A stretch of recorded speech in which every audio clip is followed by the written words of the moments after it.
was the sound that blared through the speakers of many phones in the state of Hawaii early morning on January 13, when the state was thrown into a state of panic when the emergency alert system issued a ballistic missile alert. Meanwhile, at the University of Hawaii at Mānoa, students evacuated their rooms and fled to buildings such as Bilger Hall, which were thought to be fallout shelters from the sign on its basement door.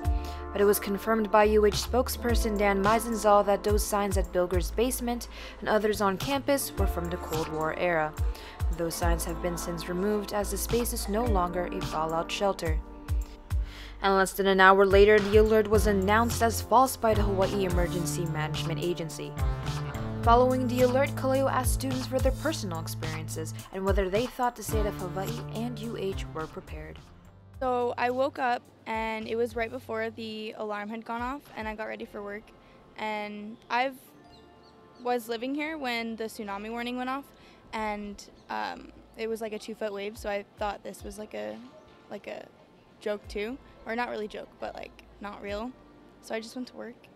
Well, it came at about 8 in the morning, so we kind of just stayed where we were. We were just getting up, and I had my roommates run into the room telling me that there's this alert out and there's an incoming ballistic missile, and we couldn't really do anything. I mean, they say 15 minutes to get out, and 15 minutes from the 12th floor of Freer would get us basically downstairs with the elevators. So I was actually sleeping throughout the whole thing. When I woke up, I seen the alert message, and I was, wow, there was actually a missile threat.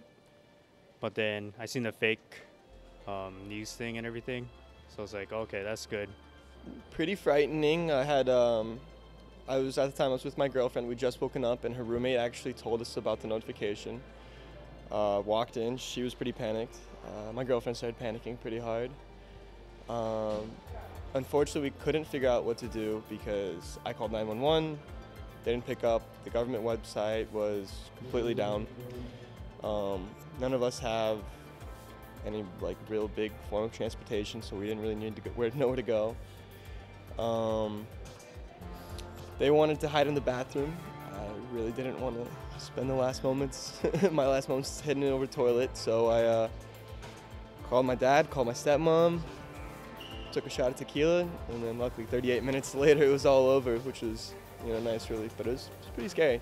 Do you think Hawaii is prepared for a nuclear attack? Oh no. No, not at all. I think we're definitely better prepared now than we were Saturday morning. I don't know that there's much use in the whole fear of death thing at that point.